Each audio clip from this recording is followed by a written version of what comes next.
Hey guys, I'm Matt, this is Sam, and we're here to talk to you about board games today. Yeah, we thought it'd be fun to, as you're at home, trying to find things to do, to give you some examples of board games that we enjoy doing, whether it's just with our wives or with our whole family or with friends, that might help your family find something fun. And so we wanted to start with, we're going to do three categories. Today, right now, we're going to show you party games. Games that are kind of like, if you've ever heard of Apples to Apples or Taboo or anything like that. Gestures.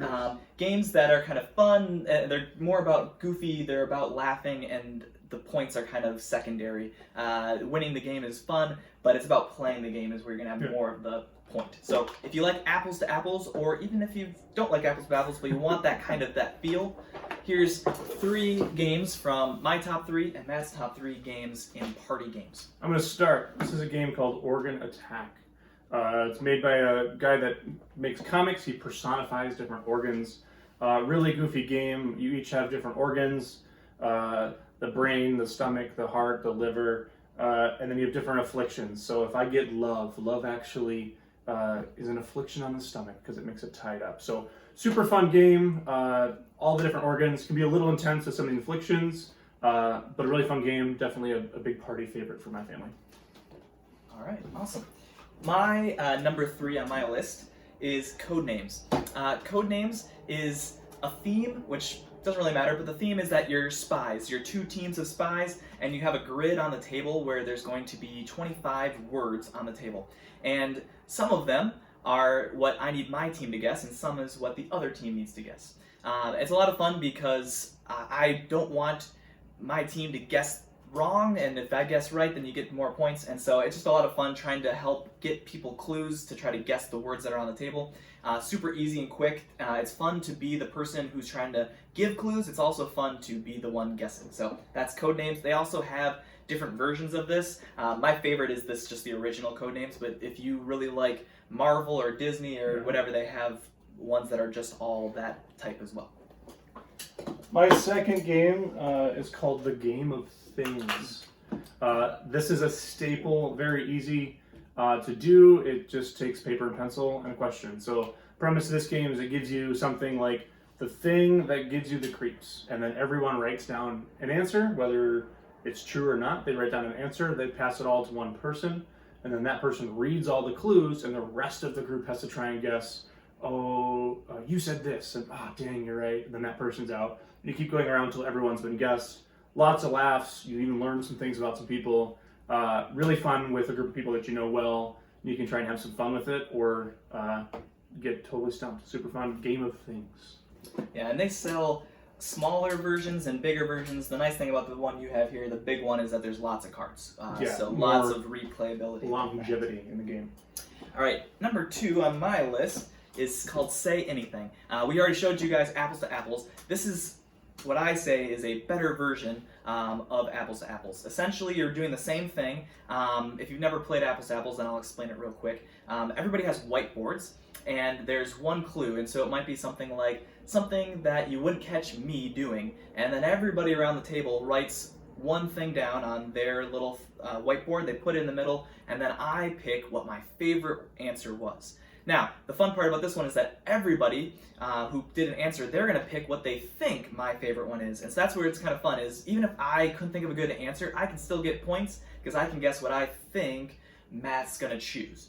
And so Say Anything is fun. It's like Apples to Apples, except better because you're not constrained by cards that tell you what to pick. You can pick anything you want. And so this one's also quite cheap. I think it's like $15. So a lot of fun, easy to play, lots of laughs as well. Awesome. My last one, you may not have heard of this, called Concept. This is kind of similar to Say Anything, not really. I'm going to show you the board because it helps to explain the game. You get a singular concept, imagine that with the title, like Superman, and then you have all these different symbols that you have to try. I can't talk. If I'm trying to get you to guess Superman, I can't talk. But I have these different tokens that I would set on different portions. So there's families, men, women, occupation, sports, music, literature, construction, head, nose, mouth, like all sorts of things, colors, shapes, fabrics, all sorts of things that I have to try and explain these different concepts. They're easy. Some are really easy. Some are super hard. Like one is like When Pigs Fly. Like how do you explain that? I'll let you find out. A lot of fun with different communication styles. It's a little more abstract. You kind of have to get there and like maybe lead people there or just slam it on the board. A fun kind of conceptual game that is a little different than other party games where it's a little lower key, but it's a lot more fun because you're trying to explain something by just putting little cubes down and you're like, just figure this out because you can't actually tell them what's going on. A lot of fun concept, this as well. Most of these party games are going to be under 25 bucks. I think this one is as well. Concept, a lot of fun. Definitely check it out. Well, that leads to my last pick. And my number one is called Just One. And didn't do that on purpose. You did it on purpose. A little bit on purpose. But the cool thing about this, so all the games that we've said, you're competing in some way. The cool thing about Just One is that it's a party game where it's cooperative. Everybody's on the same team. So how it works is that there's a card that's going to have 5 words on it. And if I'm the one who's going, I flip that card out so that I can't see any of the words, but everybody else can. Then I pick a number, so I might say number 2, and if whatever that word is, Ferris wheel, everybody is going to try to write down a 1-word clue to help me guess Ferris wheel. The problem is, if anybody in the circle writes the same word as somebody else in the circle, then that clue cannot be given to me.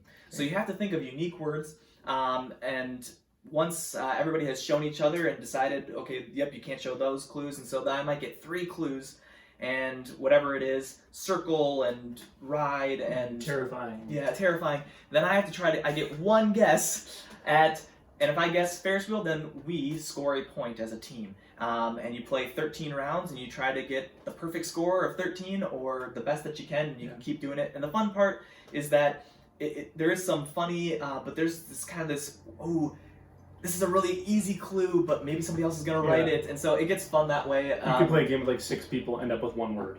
Because everyone else wrote the same thing, so it's like, the only word I have is terrifying. Like, okay, I'm scared of heights, that's why it's terrifying. But if you just have terrifying and you have no idea what you're trying to guess, it makes it hard. It can be quite funny. You get a lot of laughs out of this one. Or you get a lot of people writing super outrageous clues. Yes. And you get nothing that really helps you know what it is, and so... anyway, it's a really fun one. It's super simple. It's one that I've had success with people who aren't board game people. They're like, I don't really like board games, and maybe not even big into party games. People who don't like charades and things like that.